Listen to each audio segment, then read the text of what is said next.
There we go. BRB.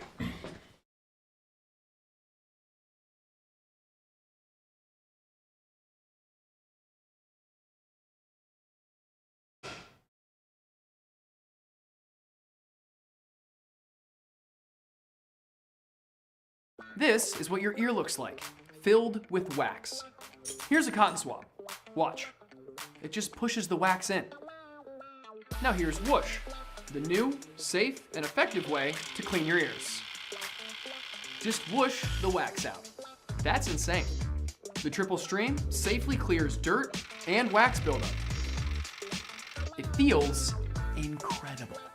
Get 15% off and free shipping at trywhoosh.com. All right. Apparently an ad was playing while I was gone. That's insane. The triple stream. Oh my god, that's insane. And wax buildup. Well, the audio check on the ad sounds great. How's the audio check on me? Get 15% off and free shipping at trywhoosh.com. Yeah. I'm back. All right. Apparently an ad was playing while I was gone. That's insane. Okay, we're here. No more sound checks, no more stuff. We'll let people gather for a hot second, and then we'll get into it. So some channel news, huh? It's been a bit. I've not been doing great health-wise. Been having some issues. If you're on my Discord, you already knew that. So we had a rough week there. And we're doing a bit better now. It's kind of up and down here and there. But I don't bring that up just to start a pity party, but it's like, to understand my schedule, if you're like, man, you haven't streamed in like 2 weeks or whatever. Yeah. So the week I was having health issues, you don't stream, right? But then also what happens is I burned through a week's worth of daily videos. So then the week after, you don't just immediately go right back into streaming. Videos are way more important for subscribers, for viewership, for money, for relevance in the algorithm.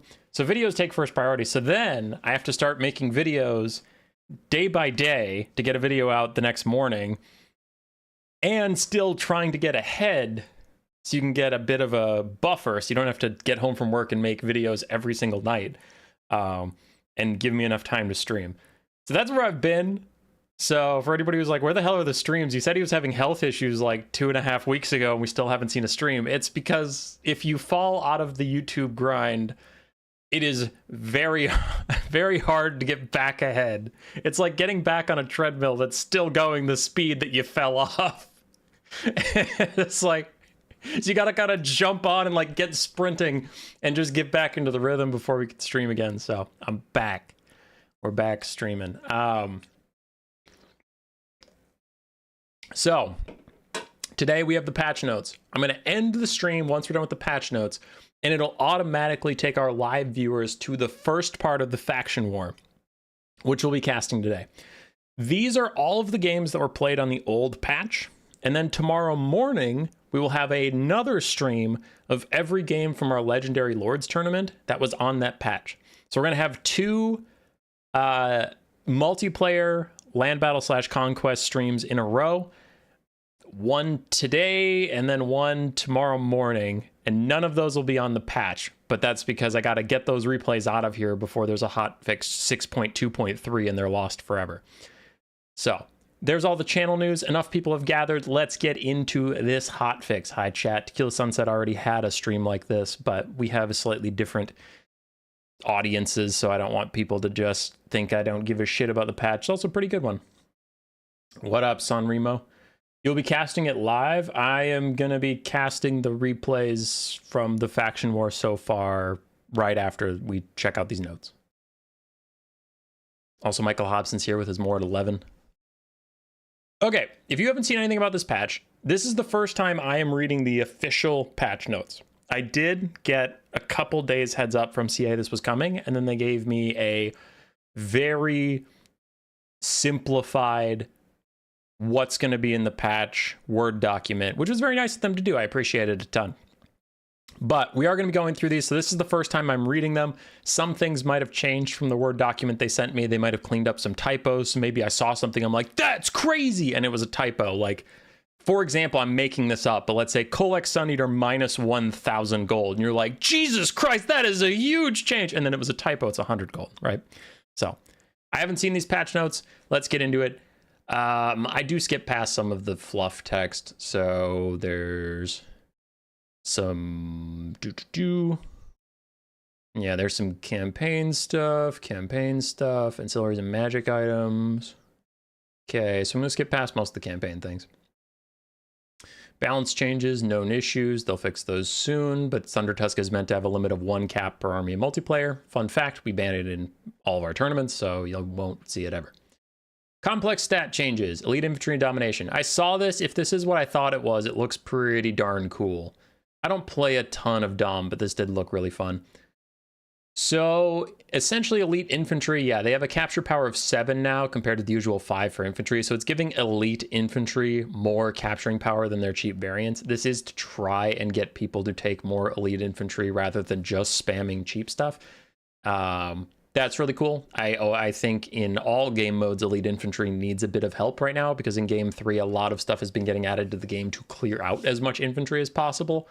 So adding things to give people a reason to take elite infantry rather than just the cheap stuff, because you need infantry to take up space and eat damage for you, but then why spend any more money on it than you absolutely have to? So it's just all of these elite units got increased capture weight. If you see an infantry over about 1,000 gold, it's getting way more capture weight.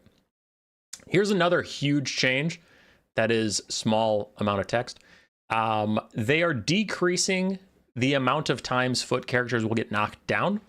That is a bad thing for foot characters. It is a good thing for the game overall. There is a common refrain and kind of a meme that foot characters are tankier than characters on horse. And it's because they can get knocked over.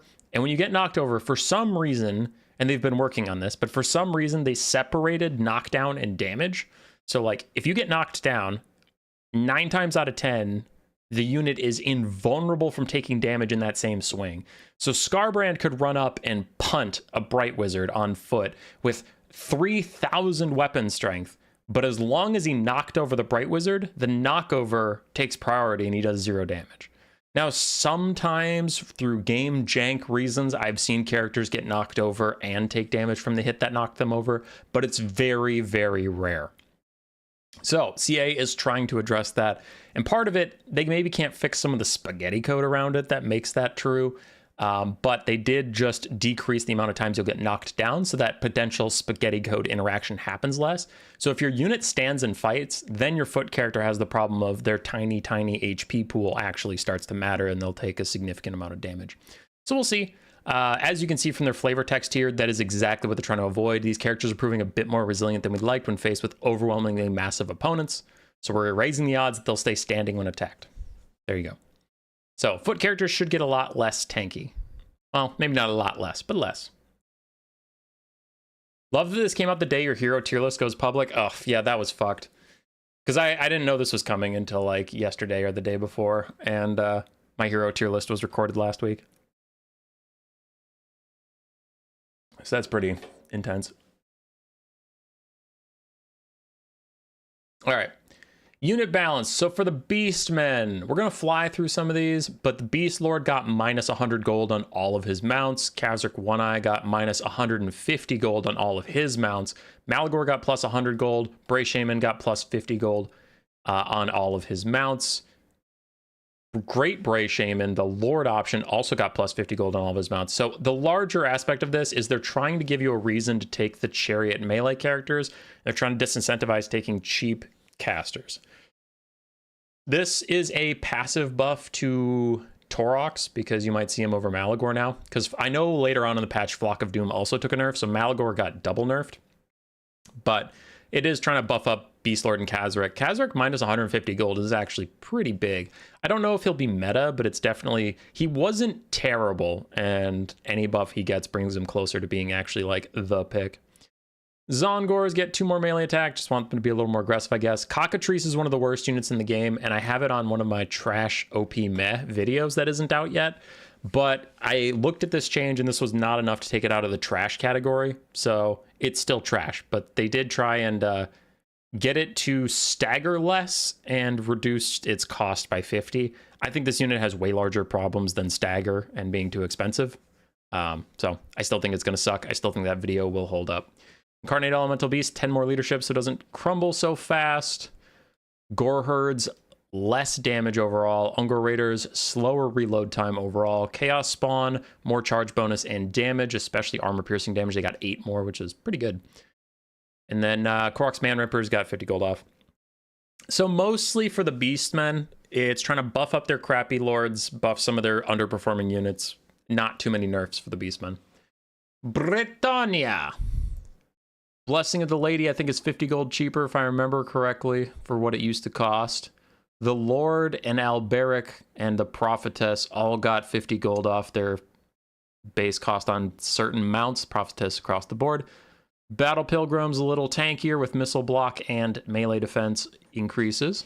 Holy Wardens of Lamasteel get bonus for symmetry. Foot Squires get cheaper, higher leadership, higher melee attack and melee defense. That is a lot of buffs for Foot Squires in a row, and I'm suspecting that's domination focused. Foot Squires are ass in land battles and conquest, don't get me wrong, but I feel like Bretonnia performs quite terribly in domination from what I've heard. So the fact that they're buffing their mid-tier, I mean, they don't have elite infantry, so their mid-tier infantry are both getting buffs, but especially the Foot Squire is getting a lot of buffs. I think they want those to be able to take up space, and Bretonnia can actually play Dom. Beast Slayers of Bastone got a lot of the same changes. Field Trebuchet is 50 gold cheaper, Blessed Mount as well. And then Knights of the Realm, more damage, more armor. Same with the Knights of Lionhearted. Grail Guardians a little cheaper, Questing Knights, more armor. So light touches, but Bretonnia overall getting some spread out buffs, no nerfs. So clearly they thought Bretonnia was underperforming. And I think that's generally true. Their top level units are OP, like Grail Knights are, I don't know if Grail Knights are OP anymore, but they're strong. But Hippogriff Knights are still crazy OP. Lewin's OP, but after that, the roster is struggling quite a lot. And people have started to hard counter Bretonnia because when Lewin and the Hippogriffs are the only good units, Grail Knights are still fine, but they're not OP anymore. Anyway, just build to counter Lewin and the Hippogriffs and you'll be fine. So they're trying to buff some of their other units, give them a little bit more width.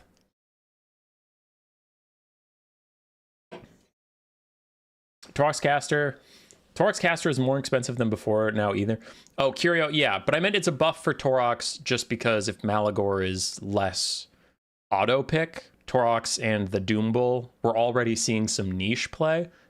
And if the OP, why are you not taking Malagor Lord gets nerfed, then it's an actual decision where it's like, well, actually Doom Bull and Torok's are pretty good here.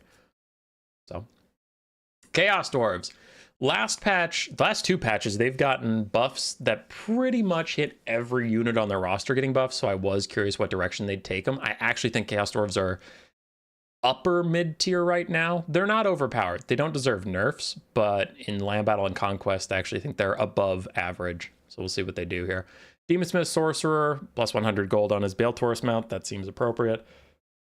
Infernal Castellan buffs is funny, considering how much Olaf the Moose has been talking about how OP and strong Infernal Castellans are. They actually end up getting a buff, but it's just for their melee, which isn't really what they're strong at. So it's fine. Stark Ravagers get cheaper. Cathay Fireborn get, 75 gold cheaper. That's nice. 200 gold off the Cathay Destroyer, and then it gets 4 melee attack and melee defense, and then it gets its Hellish Frenzy activation above 50% HP instead of 75% HP. Those are huge buffs for the Destroyer. I don't know if it makes it meta, but it might not be a trash unit anymore. Those are some big buffs for the Destroyer, which it needed it. That thing sucked. Magma Cannon, Skullcracker, cheaper. Skullcracker with Dreadquake Mortar is cheaper. Iron Demon is more expensive. Iron Demon with Dreadquake Mortar is more expensive. Skullcracker generally is underperforming the Iron Demon. The Iron Demon's auto-fire flamethrower on the front has always made it just better than the Skullcracker. Even in melee, it's better, so why bother? And then Demon's Tongue got similar treatment. So overall, Chaos Dwarves got buffed again, but it is buffs to their dog shit ass units. So good. Demons of Chaos Be'lakor got 150 gold off. He is also in my OP Trash Meh series in one of the upcoming episodes. He is in the Meh category, and I argued he had to be a lot cheaper. That is not enough cheaper, so I still think that video applies, but it was bothering me that I'm making this series, and then they come out with a fucking hotfix, and they touch a bunch of the units that are in that series. I'm like, damn it! You just had to release a hotfix with all these changes after And I appreciate the hotfix, but we waited so long for a real patch, and then it kind of never came. And then as soon as I start recording videos again, they're like, hey, you want a patch? Anyway, so Demon's not really getting touched, but it is what it is. Dark Elves. Scourge Runner is going to fire slower, including character mounts. Malekith on his chariot got some buffs. Master on his Cold One chariot got some buffs. Hargoneth Executioners got another round of buffs. Last patch they got some buffs too, but it looks like, you know, CA is like elite infantry is still underperforming, so giving them more melee attack, charge bonus, weapon damage, so they're just more aggressive. Cold One Chariots getting a little bit more charge bonus. Cold One Knights and Cold One Dread Knights both got 50 gold at cost increase. I think these are warranted. Some people are arguing the Cold One Dread Knights didn't deserve it. Both have been really good. Like, I'm not a good Dark Elf player, and I've beaten some players who are better than me by just taking 6 Cold One Knights, like 4 Cold One Knights, 2 Cold One Dread Knights, and just walking at them and just winning. Like, Cold One Knights have been very popular, and the only people telling you that they're not actually that strong are Dark Elf mains just trying to get you to leave their faction alone. Dark Elves are crazy popular at the moment and very powerful, so they definitely needed some nerfs.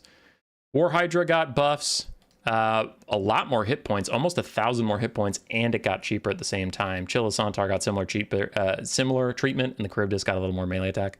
Charybdis' problems was not its melee attack, so it's still going to suck. The War Hydra might actually get taken now that it's cheaper and tankier. That is what you want it for. You just want it for cheap, in quotations, terror and tankiness. So they're buffing the parts of it that are what you want out of it. Cold One Knight nerfs are going to hurt. Scourge Runner Chariot reload is going to hurt. I think overall this is a nerf for the Dark Elves, but they got some compensation buffs for some units that really don't see play. But overall, nerfs to stuff that made them so strong, the Scourge Runners and the Cold One variants, is the right targets, but they're small nerfs. So I think out of a scale of 100, if Dark Elves were an 87, they're now going to be an 83. Like, ooh, you know, it's not like they're moving a ton. It's just a little blow. This is the big section, and I know it doesn't look big. Thoric can no longer take Rune of Hearth and Home, and neither can the Rude Lord. That is huge. We flat out banned it after the last patch because they've nerfed it 3 patches in a row, and it was still an auto take. It was still crazy toxic. So they just got rid of it from multiplayer. Like, listen, we're sorry, we fucked up. It's gone. It's in campaign only. Whoo! And then Thoric takes 100 gold cost increase.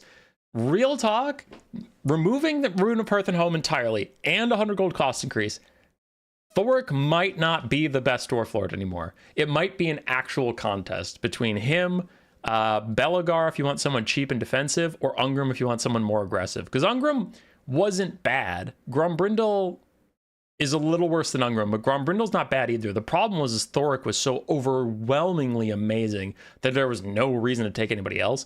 But this double big nerf might actually bring the other lords who were just good up to the front, so that's nice.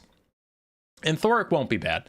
He still has armor piercing. He's still very tanky. He still is a rune caster for relatively cheap.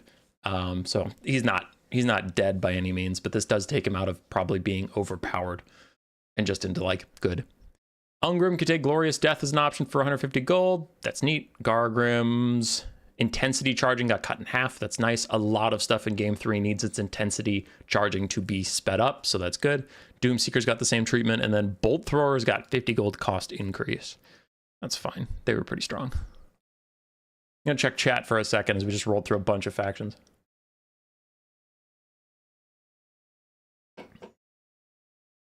Luigi, they sure did wait.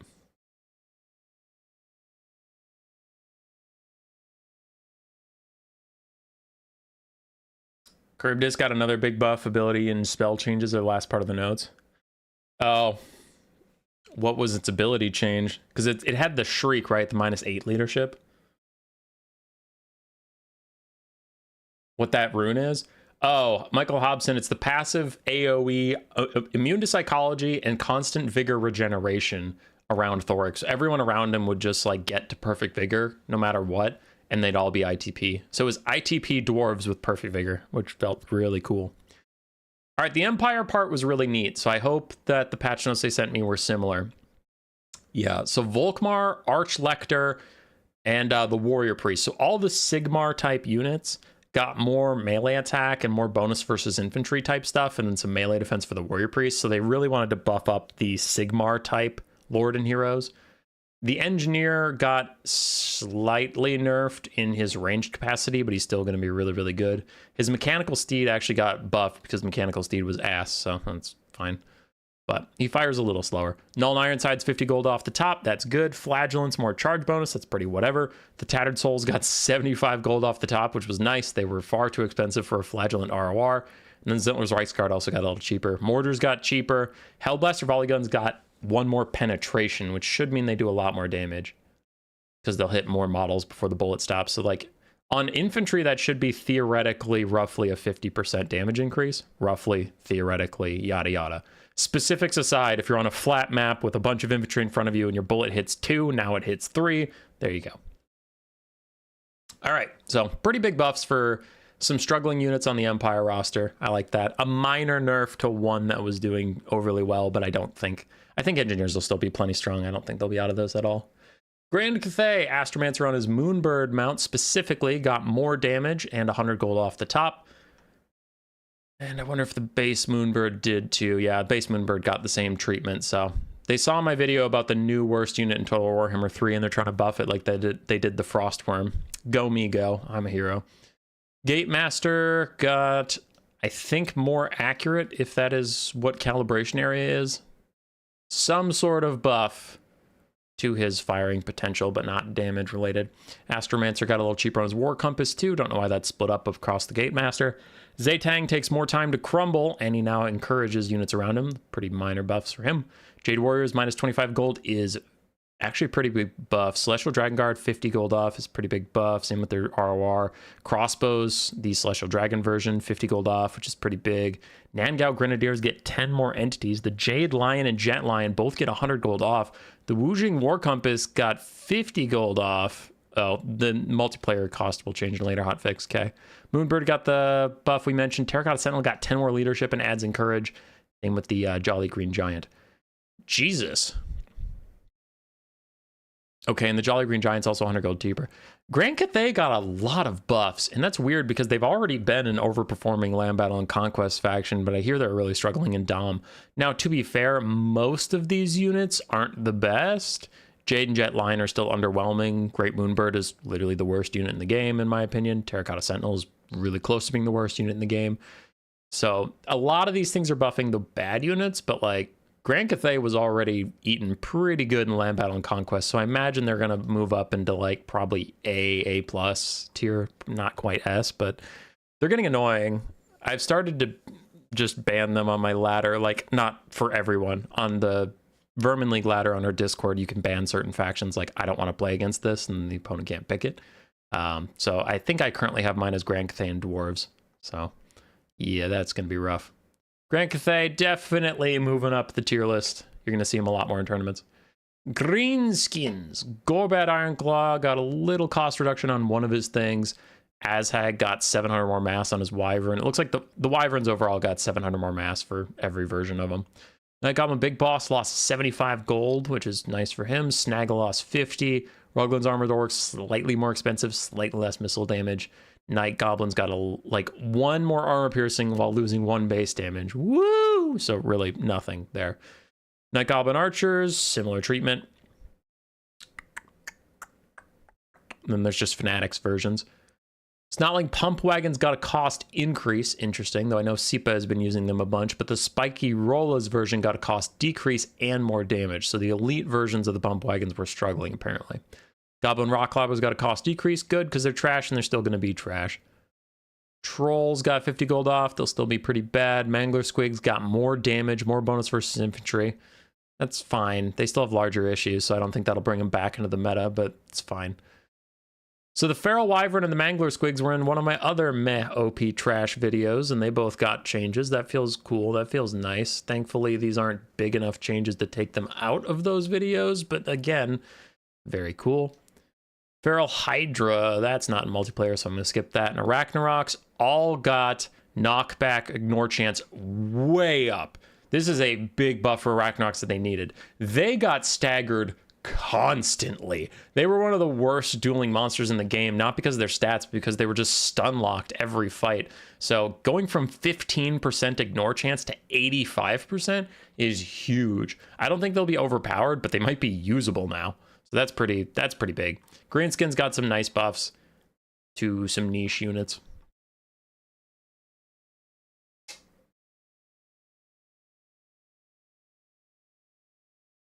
Gatemaster is insanely accurate now. I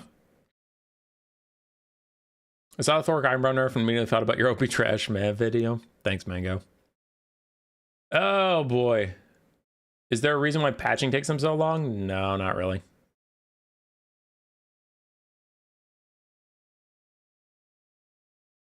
Are these changes cool for the multiplayer lads? For me in single player, this part is simply a big skip. Yeah. So far, the changes have all been pretty big for multiplayer. So Grand Cathay is actually going to be stacked. All right, High Elves. Tyrion, more armor-piercing damage, less base damage, and then he has hit reaction ignore chance increased by a little bit just to get him to not get knocked over very often, though he already had a very high percentage, so he was fine. And his horse got similar things. Alethanar got 100 gold off the top. Shadow Crown no longer requires a nearby enemy to grant its benefits, and the Moonbow has a homing profile. I think I already did a trash OP man Alethanar, and it looks like they took that to heart, so cool. Cool. I'm glad that series is either influencing CA's decisions or coincidentally close to it. Lore Master of Hoeth got some more damage, both base and armor piercing. The Noble has Colossal Strike instead of Deadly Onslaught, which is a pretty big buff for the Noble. Sisters of Avalorn cheaper, Everqueen's Court Guard similar. White Lines of Krace got more hit points per model, so they'll be overall tankier. Sword Masters of Hoeth got more weapon damage, again trying to buff up those elite infantry. And then their acceleration got buffed for Elven Cavalry. So some minor buffs for High Elves, but still buffs. Khorne, Relentless Rage, I believe that's the tier 2 army ability. It now also imbues Unyielding Assault, so you can't lose melee attack while you're unbreakable and you cannot die.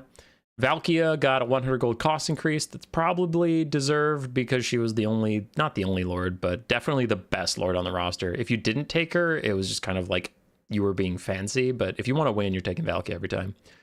Skull Taker got more expensive, which I find strange. You didn't really need that multiplayer. Arbol got cheaper, which is fine. And then his intensities got buffed so that they take less time to become that intense, which is really good. Similar changes for his other mount. Bloodspeaker got 100 gold cheaper, except for his Warshine, which is only 50. Scylla got 75 gold cheaper. Corby's Chariots of Khorne got cheaper with more melee defense. Blood Crushers got more health. Skull Crushers got more health. And Chaos Spawn got the Chaos Spawn treatment. More damage, more charge bonus. Slaughter Brute got acceleration, deceleration. He's OP now. He's not one of the worst units in the game. He is. He is one of the worst units in the game. Kislev. Boris got 50 gold off the top. Not going to make him viable. Watchman of the Night got some charge bonus. Cool. Armored Cossars with great weapons got a cost reduction. So now it looks like they're the same cost as Armored Cossars with shields. It's just, do you want armor piercing or do you want a shield? Ice Guard got a big spell damage resistance increase up to 35% from 15. That's pretty big. Then some charge bonuses for Warbears. Elemental Bear got 10 more leadership, which is fine. And then Frostworm's got a 10 armor nerf. Not a big deal. Are these changes only for battles or for campaign 2? For campaign 2.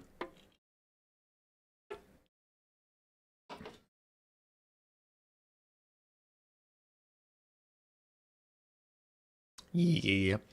Lizardmen. Red Crest Skink Chief got even cheaper and can take Colossal Strikes, so double buffs for him, including on all of his mounts, which is actually huge.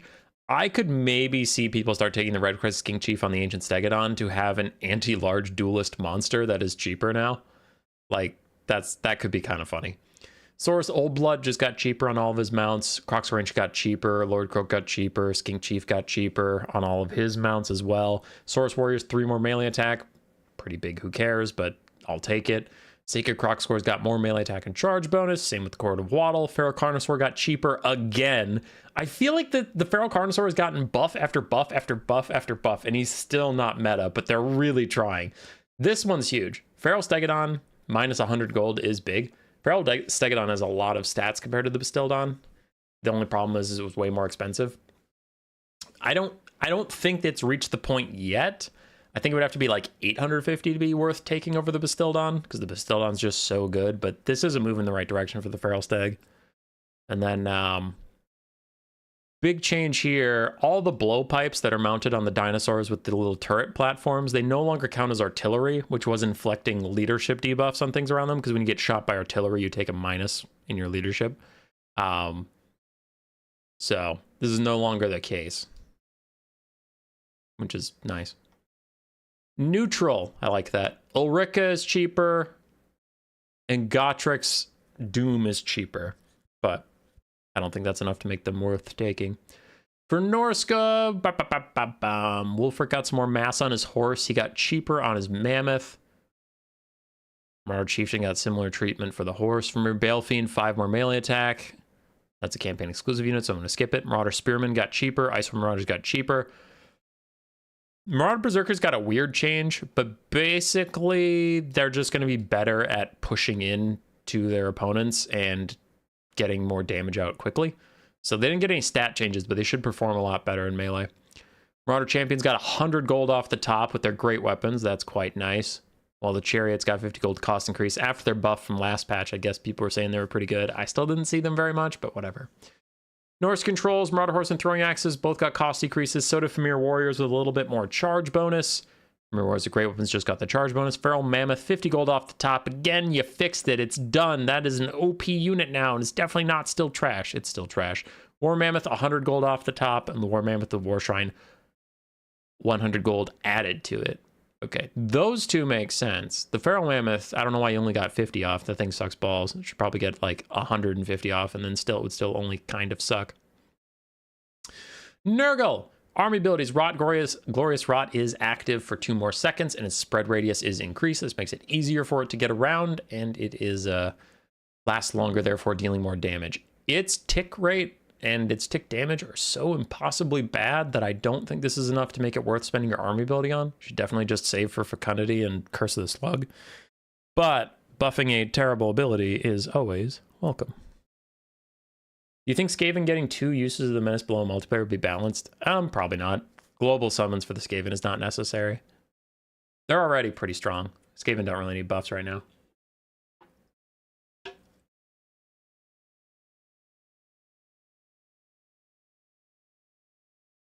Can you zoom the page? A little bit.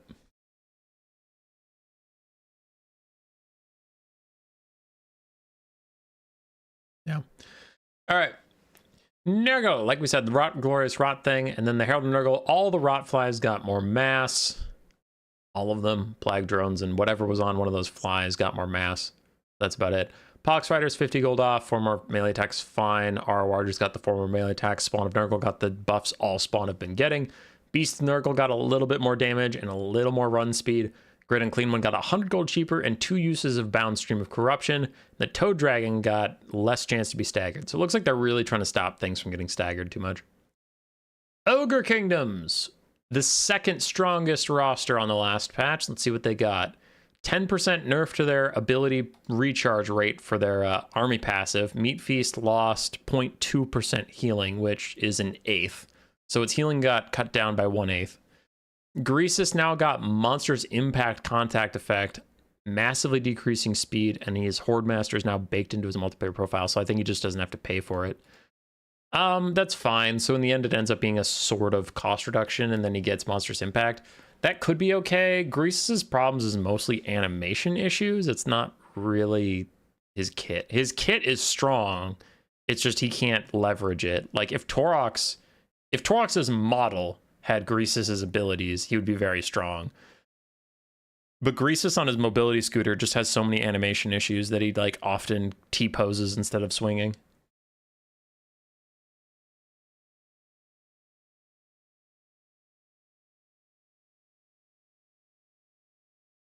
Big AP increase for Lesser and regular Doombolt. Oh yeah, you're reading later. Okay. Oh boy. Brag the Gutsman. Little cheaper, more armor-piercing damage, less base damage, and again, he has less stagger chance. Bruiser, similar changes, except he got a little more missile block chance. And then bonus for his infantry. Hunter on a Stonehorn got more expensive. Piggyback Rider ROR got more expensive and one more melee defense. Lead Belchers lost almost half their penetration for their projectiles. Crushers lost a little bit of cost, which is actually interesting. Oh, it's the Iron Fist, not the great weapons. So Iron Fist, Mornfang Cav, and Crushers got cheaper to try and get you to take them, while Stonehorns lost leadership across the board. The Thunder Tusk lost 600 hit points, 5 leadership, and it lost some run speed. Okay. Ogre is still going to be pretty strong, but that is a lot of nerfs to stuff they really were abusing. Like Lead Belchers are very popular, Piggyback ROR is very popular, Stonehorns are very popular, and then Greases and the heroes are not, so good buffs there. Skaven! Queek Headtaker got 50 gold off his cost. He's OP! Oh my god, he got 400 hit points too! Holy shit! And he got his knockback chance, his ignore knockback chance increased, so now he's less tanky than before. In the end, it's funny, this is probably a Queek nerf, but like, it's a good change for the game that foot characters are getting a lot less knockback because that was toxic and foot characters were way tankier than they should have been. But it is funny where it's like, all right guys, we're gonna buff up Queek right when we nerf foot characters. I'm like, that's a nerf. That's a nerf overall. Poor Queek. All right, Warlord got cheaper. He definitely didn't need that. He was already a strong lord, but I'll take it. I don't know why, but I'll take it. So he got 25 gold off. It's pretty whatever. Ashen Sorcerer, 50 gold off because he's trash. Now, the big thing about the Ashen Sorcerer is his lore of magic is trash, so he doesn't need cost reductions. He needs a good lore of magic, but sure, I mean, that's one way of doing it. Plague Priest also got a cost reduction, which is interesting considering how good he already was. Gorich got 150 gold off the top, which he's bad, so sure. Brood Horror on its own got 50 gold off, and Scurry Away, meaning it goes faster when it's scared. Warp Grinders got a little tankier. Poison Globes, slower reload time. Warp Fire Throwers, faster reload time. And the Avalanche Mortars, 100 gold cost increase. So an interesting one for Skaven. A lot of buffs they didn't need, but then some nerfs they definitely did. I still think Globes are going to be insanely strong, but a nerf is a nerf. Avalanche Mortars, 100 gold on the top is very warranted. Some of the character stuff seems a little odd, though. They were already pretty good. Slaanesh. 10% reduction on their army ability generation rate. Then their cultist got cheaper. Soul Grinder got 10 more bonus versus large. Spawn got the change. All Spawn got, so overall buff. Keeper of Secrets got 50 gold off the top and another use of Lash of Slaanesh. The Marquee of Masochism got 50 gold off. Pavane is later, so Slaanesh overall got nerfed again. But we'll get to Pavane in a second. So main thing, some buffs to some units Slaanesh doesn't use as much. But the army ability and Pavane nerfs both overall mean Slaanesh got nerfed again. I know they're very strong in domination, but in land battles, they've been just kind of falling down the tier list, and they are not terrible, but pretty bad now. Tomb Kings. Them or Dark Elves are definitely the most popular faction right now because Dwarves and Ogres are so powerful, they often get banned by people. In tournaments, you have a pick and ban system. So Tomb Kings and Dark Elves are just beneath the overpowered category, and they see play all the time, so I'm curious what they'll do with them. Cetron's Chariot of the Gods got better acceleration and deceleration. On his Camarine War Sphinx, he got 100 gold cost increase and a turn speed reduction. So he should turn slower, and he's more expensive. Fair nerfs, but I still don't think he's going to take the Chariot of the Gods over that. Arkan got more damage, so a buff. Khalida got more damage. Buff. Arkan did not need a buff, but okay. Kotep got more damage. He didn't need a buff either. And his Casket of Souls is more accurate. Or is it? Calibration distance is one of those weird things I don't fully understand. Tomb King's got a damage buff, and then the Tomb King on the War Sphinx got 50 gold cost increase in the turn speed reduction that Cetra also got. Necrotect got more damage. Tomb Prince got more damage. Hex Wraiths, Arkan stuff, so that's all campaign. I'm going to skip it, but they got better. Skeleton Archer Chariots, more damage. Necro Sphinx, turn speed reduced, so it is slower at turning. The Camarine War Sphinx got 50 gold cost increase in the turn speed reduced. Casket of Souls calibration increased, and the Scream Skull Catapult, 50 gold more. Overall, this looks like a buff to the Tomb Kings, but I know Usirian's Incantation of Vengeance gets nerfed later on. But if you play Arkan the Black instead of Cetra, this is a buff, because Arkan himself got buffed. Your heroes all got buffed. And then you got a couple of units that got buffs, and like Scream Skull Catapult's got a little nerf. Necrosphinx got some turn speed nerfs, but yeah, this is not moving Tomb Kings out of the top. They're still going to be very popular, for sure. You just might see Arkan more, but Arkan was already very good. For Tzeentch, Village got 100 gold off the top, and then his Twisted Twin charges up a lot quicker. Iridescent Horror got 50 gold off. And then his mount options also got 50 gold off. Okay, that was weird to read, so I got confused. Zongor is the melee attack we saw in the Beastmen portion. Exalted Pink Horror's got more armor and more armor-piercing missile damage. Just a little bit, but trying to bump them up. Doom Knight's got bonus versus large, which is actually nice for them. And then Spawn of Tzeentch got the same treatment as before. Cockatrice got a 50 gold cost decrease. AC in the Fallen got a 100 gold cost decrease, which is actually quite large. Lord of Change, 50 gold off. 2 bound Pinkfire uses. The Golden Griffin of Theodry got 50 gold off. I'm noticing a lot of these like lesser demon buffs. They're trying to get these guys to be more viable. That was calibration about position as opposed to accuracy. Yes. Some unhinged notes in this patch. Nah, overall this patch has been great. Okay, Vampire Coast. Aranessa got the knockdown reduction a lot of foot characters have been getting, so it's not actually a buff for her, it's actually a nerf. Noctilus got some changes about his Necrofax Colossus's calibration distance and area. Vampire Fleet Admiral Pistol got a big nerf.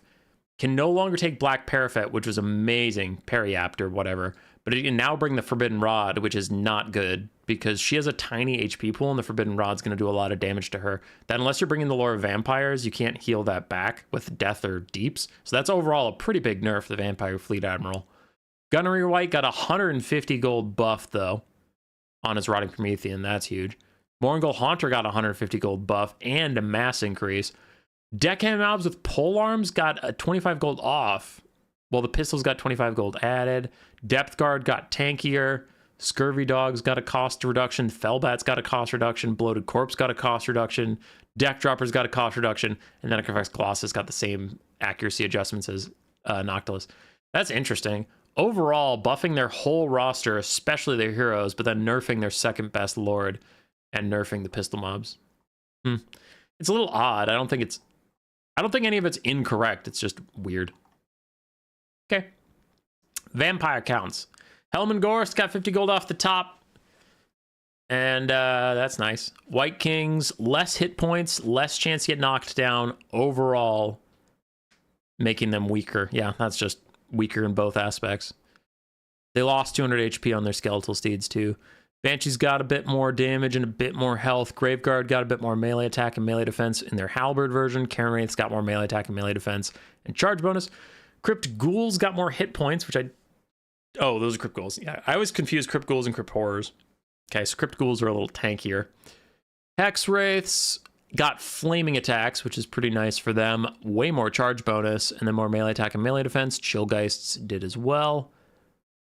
Well, they didn't get the flaming attacks because they're the Chillgeists. Blood Knights got a cost reduction, which is interesting, and their lance form. Direwolves got a cost reduction, and Fellbats also. Warriors of Chaos, 100 gold off the Manticore Chaos Lord. Dragon got flaming attacks and more HP. 50 gold off the Gorby's Chariot for the Chaos Lord of Khorne. Then, oh god. Okay. Chaos Lord of Tzeentch got more expensive on all of his mounts. Chaos Sorcerer Lord got cheaper and got the Chaos Dragon treatment. That's fine. Exalted Heroes got cheaper. Exalted Heroes of Tzeentch got more expensive. Marauders of Tzeentch Spears got cheaper. Chaos Warriors of Nurgle with Grey Opens got more charge bonus. Tzeentch Chaos Warriors got cheaper. Tzeentch Halberds got cheaper. And then Chaos Knights. All Chaos Knight Lance forms got 100 gold off the top. Swords of Chaos no longer have splash attacks, so they'll actually kill models more effectively, so that's a pretty big buff for the Swords of Chaos. Gorby's Chariots got a little cheaper. Chaos Trolls got cheaper. Chaos Spawn got all the changes the other Chaos Spawn have gotten. Whew, this is a big patch. Holy shit.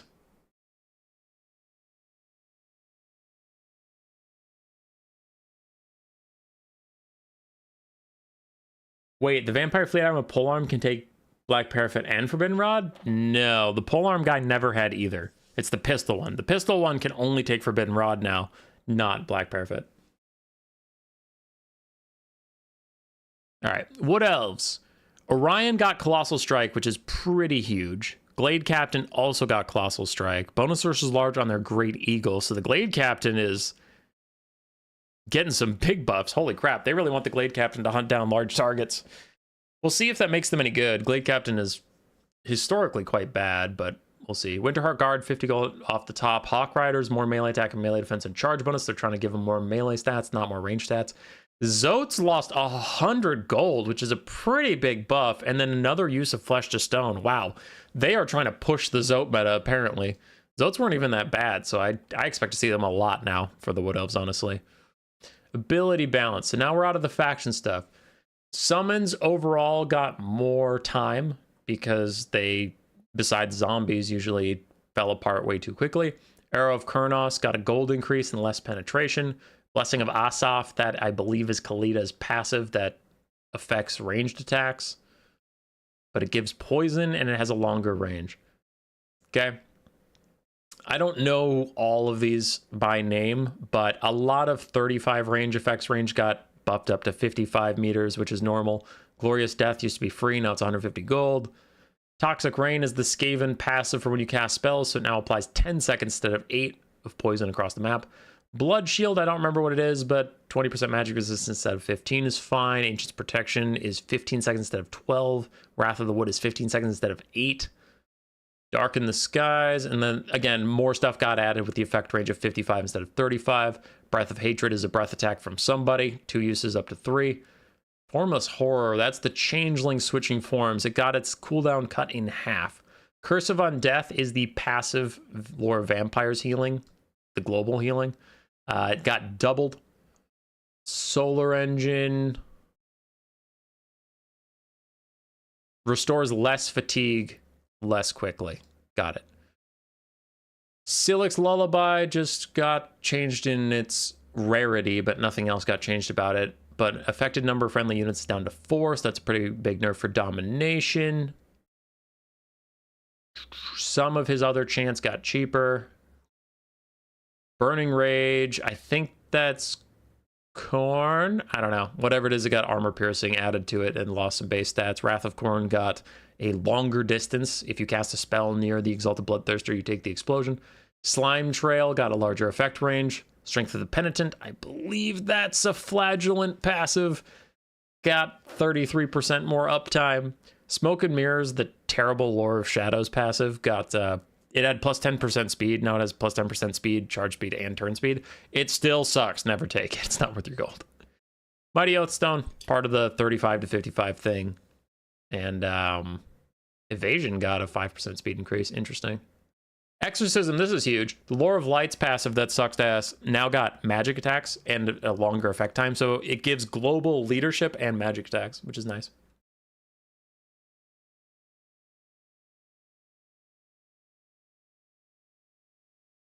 Okay, items. I'm going to skip over everything that says effect range 35 to 55. Just know that they are standardizing the effect range of things from 35 to 55. Shadow Crown no longer requires you to be near someone. Got it. Moonbow has homing. Got it. Sunfang got a third of its damage switched to armor piercing. Neat. Rod of Torment got way more armor piercing damage. Blasphemous Amulet now imbues flaming attacks. The Crown of Everlasting Conquest, that's the Nurgle Sorcerer Lord's passive heal. It now imbues fire weakness and has reduced healing. That is nice. That thing was very, very good. Vessel of Chaos active times up is 20 seconds. I have no idea what that is. Not bad. Chalice of Blood and Darkness, that's the Chaos Dwarf Lord, Sorcerer Lord's heal. It's no longer global. You have to cast a spell within 100 meters of him to give him his healing. Stormlance is, damn it, I can see him. Theodore Bruckner's melee buff. For some reason, it only had 2 uses before. Now it's infinite, but it only recharges while he's in melee. Good.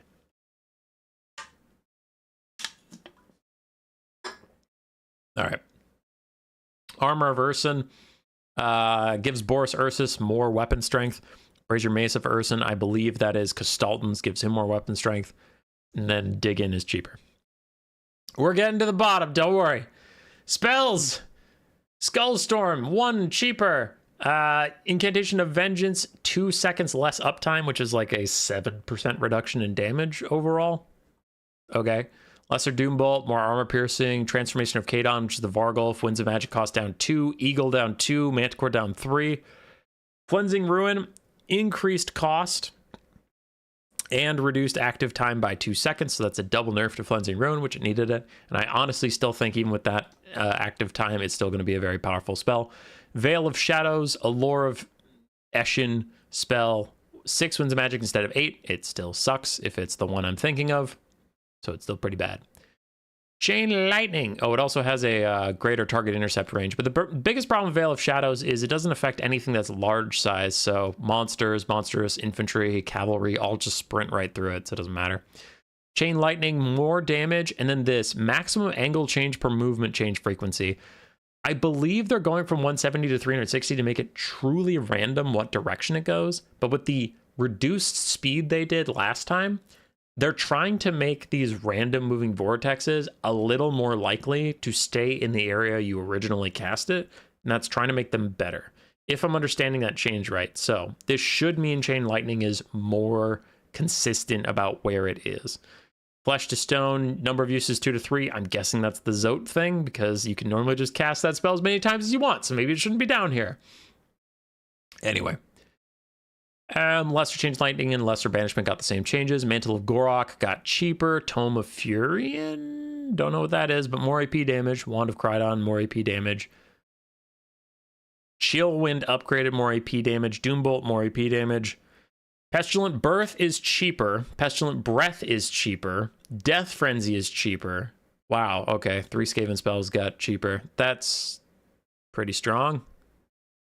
Pestilent Breath was kind of bad, but at 6 winds of magic, it might be more worth it. Death Frenzy was fine, but yeah, some underutilized spells. I don't know why Pestilent Birth needed a buff, because it also got a duration buff, which the Plague Monk summon was already good, so that might be an overpowered spell now. We'll see. Omen of Spirits and Witch Broth, that's some of Ostankia's stuff, I believe. It got a little cheaper, but that whole lore is also just ass. Lash of Slaanesh lost half of its cooldown. Crystal Sanctuary got a 33% Winds of Magic cost reduction. Heart of Winter got cheaper, and it adds a minus 10% speed penalty to affected targets to make it harder for them to get out of the circle. Stream of Corruption, that's different. That's for the bound one. Pavane of Slaanesh. So this is the biggest change of any spell. So it now is a 2-phase spell. The first phase applies damage over time like it used to, and drains vigor, but then instead of doing damage and vigor and rampage, the first phase just does damage and vigor, and the second phase just does rampage. So there's a 14-second duration that is rampage, but you can overcast it for 28 seconds of rampage. Swiftwing still sucks, so I'm going to skip it, but it still sucks. 25% charge speed is nothing. Missile Mirror lost 2 winds of magic off of it, and Grand Cathay was already using that spell, so cool. Grand Cathay got buffs. Storm of Shadows added 55% charge speed. Flock of Doom, big change. It increased its cooldown by 50%. 15 seconds, but 50%. And then the Overcast got an increase in Winds of Magic cost. So that's a pretty big nerf to Flock of Doom overall. Amber Spear got a little cheaper. Devolve active for longer, so that's a buff. Vile Tide. Target intercept range up 200. I think that means it hits people at twice the distance from the thing. Shield of Thorns, reflected damage up to 20 from 14. Dwellers Below, Winds of Magic cost down by 3. Pendulum, 5 more armor piercing. The Withering down by 1 Wind of Magic. Foot of Gork, increased armor piercing, decreased base weapon damage. Up by 8, down by 8.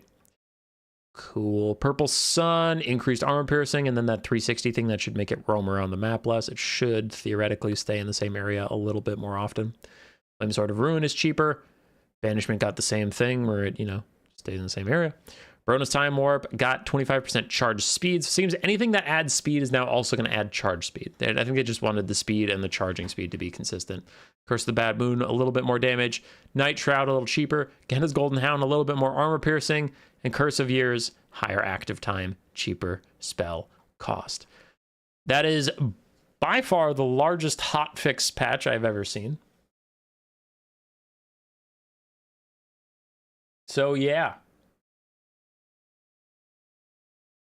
They hinted at Chaos Dwarfs coming to the table in a couple days. We think it's going to be Olo or AOS? I have no idea, dude. I heard there was a duration increase to all buffs and debuff spells. I did not see that. I saw a couple spells get that, but not a ton.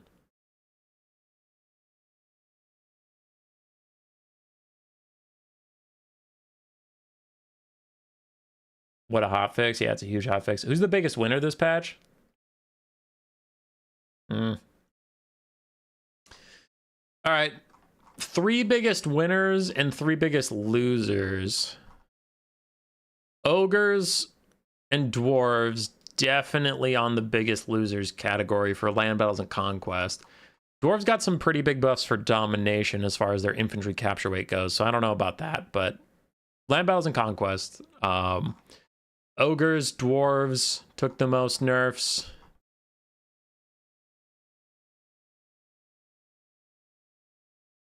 Maybe Dark Elves had it on there. Maybe Beastmen, because Flock of Doom and the Malagor nerfs kind of hit Beastmen hard.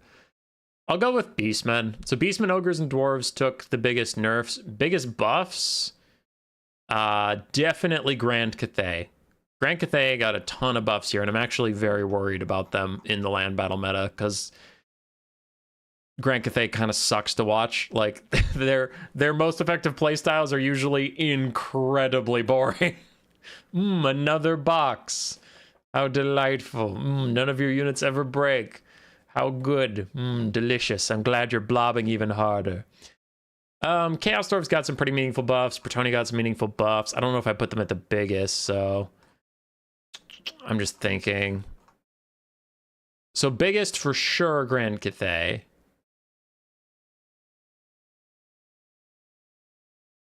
For sure, Grand Cathay.